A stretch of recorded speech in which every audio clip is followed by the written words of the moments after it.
sudah separuh hidup saya, 30 tahun saya mengajar di seminari Menah Wacana Bakti Keuskupan Agung Jakarta. Saya mendidik calon-calon imam untuk bermusik, karena bermusik mengolah rasa dan kepekaan.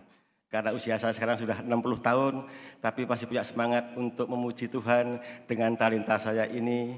Dan Allah sungguh peduli dengan kehidupan saya, kehidupan keluarga saya. Kalista ini sekolah di Santa Ursula di sebelah gedung ini, dan tahun ini lulus. Karena Allah bekerja, 2 minggu yang lalu saya dapat kabar bahwa Kalista diterima di Universitas Indonesia melalui jalur prestasi. Dan Kalista mengambil fakultas psikologi. Allah peduli.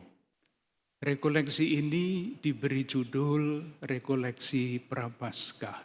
Satu hal yang mungkin baik kita perhatikan di dalam masa Prapaskah mulai besok pagi sampai nanti Jumat Suci. Besok pagi akan dibacakan kisah sengsara Yesus. Kisah sengsara Yesus pada waktu Minggu Palma itu berganti-ganti. Tergantung tahunnya tahun apa. Tahun A akan dibacakan Injil Markus, kisah sengsara Markus. Tahun B dibacakan kisah sengsara Matius. Tahun C sekarang ini, nanti besok pagi akan dibacakan kisah sengsara Lukas. Itu berganti. 3 tahun sekali kembali. Tetapi kalau Jumat Agung yang dibacakan tidak berganti. Selalu dibacakan Injil Yohanes.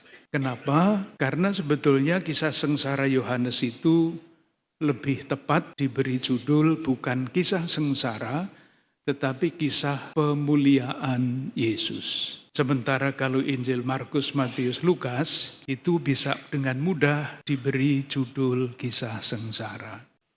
Kalau saya mengatakan saya mempunyai pengalaman Allah yang sangat mendalam. Allah adalah Bapa yang murah hati. Tetapi kalau dia serakah, itu pasti bukan pengalaman Allah yang sejati. Indikatornya, kalau saya mempunyai pengalaman Allah seperti Yesus, menurut Injil Lukas, tanda pengalaman Allah yang sejati bagi kita adalah kalau kita ya sedikit-sedikit tergeraklah hati kita oleh belas kasihan. Itu tandanya. Untuk mengecek apakah pengalaman kita tentang Allah itu otentik apa enggak. Karena orang mengatakan tidak jarang doanya keras, doanya kusuk, lama.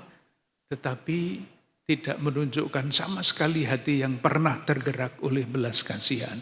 Itu artinya meskipun berdoanya banyak, tapi doa itu tidak membawa dia masuk ke dalam pengalaman akan Allah. Itu besok dibacakan di dalam kisah sengsara pada hari Minggu Palma.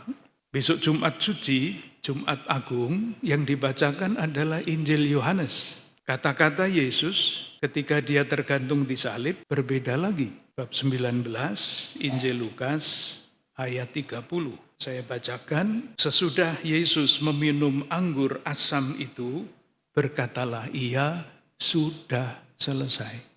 Loh, apanya yang selesai? Itu seperti laporan kepada komandan, selesai, laksanakan. Dulu mulainya begitu.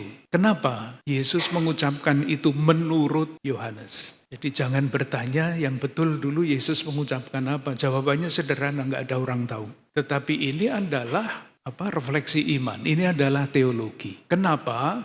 Kalau kita bertanya kepada Yohanes, Bapak Yohanes, kenapa Anda menulis bahwa Yesus ketika wafat itu mengucapkan sudah selesai?